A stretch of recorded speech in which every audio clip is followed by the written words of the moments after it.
कोलकाता येथील RG car medical college आणि रुग्णालयात दिनांक 8 ऑगस्ट रोजी 31 वर्षीय महिला डॉक्टरवर बलात्कार करून तिची क्रूरतेने हत्या करण्यात आली। या घटनेनंतर संपूर्ण देशात संताप व्यक्त केला जात आहे। पश्चिम बंगालमध्ये वैद्यकीय सेवा ठप्प आहे, कारण तिथल्या डॉक्टर आणि नर्सिंग कर्मचाऱ्यांनी आंदोलन सुरू केलं आहे।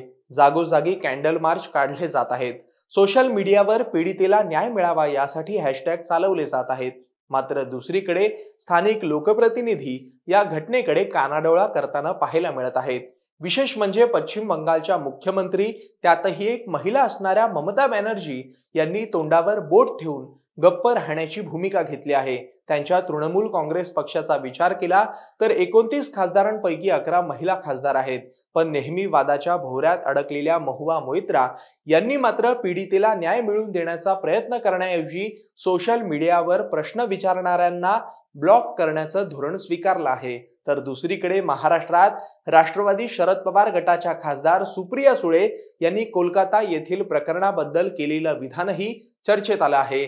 त्यांना या प्रकरणाबद्दल विचारलं असता देशात अशा असंख्य घटना घडत असतात, आमच्या ममता बॅनर्जी संवेदनशील आहेत, त्या यावर कडक कारवाई करतील, असं विधान सुप्रिया सुळे यांनी केलं आहे, ज्यामुळे महाराष्ट्रातील निवासी डॉक्टरांकडून आणि नागरिकांकडून संताप व्यक्त करण्यात येत आहे। दरम्यान या प्रकरणातील चौकशी अहवालानुसार पीडित महिलेच्या रक्ताच्या थारोळ्यात पडलेल्या मृतदेहावर अनेक जखमा पडल्या होत्या, तसंच मृतदेहावर अर्धवट कपडे होते। त्यामुळे पोलिसांना हे बलात्काराचं प्रकरण असल्याचं चौकशी अंती कळलं। त्यानंतर पोलिसांनी आरोपी संजय रॉयला रुग्णालयातील सीसीटीव्ही फुटेज आणि इतर पुराव्यांच्या आधारे अटक केली आहे। पोलिसांनी दिलेल्या माहितीनुसार आरोपी हा संस्थेबाहेरचा आहे, मात्र त्याचं रुग्णालयात नेहमी येणं जाणं होतं, यामुळेच त्याला रुग्णालयाच्या वेगवेगळ्या विभागांमध्ये सहज ये-जा करता येत होती। दरम्यान तपासात पोलिसांना इयरबडचा छोटासा तुकडा सापडला। या छोट्याशा पुराव्यामुळे पोलीस आरोपीपर्यंत पोहोचू शकले। तसंच हा आरोपी संजय रॉय हा सामाजिक कार्यकर्ता, स्वयंसेवक असल्याचं सांगून रुग्णालयात नेहमी ये-जा करत होता।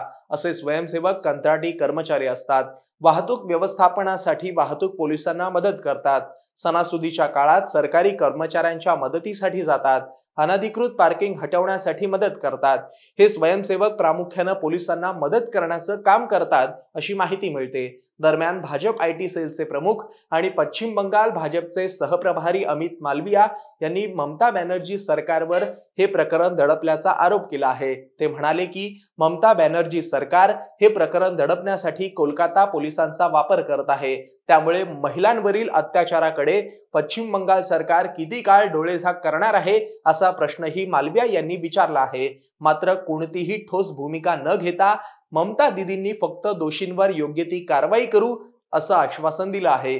पण खरंच या संदर्भात कारवाई होऊन आरोपीला कठोरात कठोर शिक्षा होईल का, असा सवाल आता ममता दीदींच्या धोरणामुळे विचारला जाऊ लागलाय। कारण दुसरीकडे ममता दीदींच्या पक्षातील नेत्याने संदेशखाली सारख्या ठिकाणी एका महिलेवर अत्याचार केले होते। या सगळ्यात आरोपी रॉयच्या सासूने त्याच्या विरोधात तक्रार दाखल केल्याची माहिती काही वृत्तसंस्थांनी दिली आहे। तसंच रॉय आई आणि बहिणीला सुद्धा मारहाण करत असल्याचं पोलिसांनी सांगितलं। सोबतच चौकशीवेळी मला फाशी द्या अशी मागणीही त्याने केली आहे। दरम्यान या प्रकरणात देशभरात संतापाची लाट पसरलेली असताना आरजी कार मेडिकल कॉलेजचे प्राचार्य डॉक्टर संदीप घोष यांनी ती माझ्या मुलीसारखी होती, त्यामुळे पालक असल्याच्या नात्यानं मी राजीनामा देतो, असे प्रकार भविष्यात कधीच घडू नये असं वाटतं, अशीही प्राचार्य घोष यांनी भावना व्यक्त केली आहे। तरी याआधी पश्चिम बंगालमध्ये ताजेमुल शेख नावाचा व्यक्ती शरिया कायद्याखाली महिलांना जमिनीवर आपटून आपटून मारत होता, तर काही महिलांची रस्त्यावर रस्सी बांधून परेड काढत होता। अशा प्रकारे महिला अत्याचाराच्या भयानक घटना पश्चिम बंगालमध्ये घडत असताना तिथले तृणमूल सरकार मूग गिळून गप्प आहे। याचं नेमकं कारण काय? या प्रकरणात सामूहिक अत्याचाराचा संशय व्यक्त केला जात असताना एका आरोपीला अटक करण्यात आली असली तरी प्रकरणाच्या गांभीर्यामुळे यातील सहभागी अन्य आरोपींना पश्चिम बंगाल सरकारने अटक का केली नाही, हा प्रश्न कायम आहे। काही दिवसांपूर्वीच बंगालमधील कुचबिहार जिल्ह्यातील भाजपच्या महिला पदाधिकाऱ्याला घरातून बाहेर ओढून काढत रस्त्यावर विवस्त्र करून मारहाण करण्यात आली होती। उत्तर दिनाजपूर जिल्ह्यातील चोपडा येथे भर रस्त्यात महिलेसह पुरुषाला मारहाण करतानाचा व्हिडिओ समाज माध्यमांवर व्हायरल झाला होता। पश्चिम बंगालमधील संदेशखाली, कूचबिहार आणि उत्तर दिनाजपूर येथे महिला अत्याचाराच्या घटना घडल्या आहेत।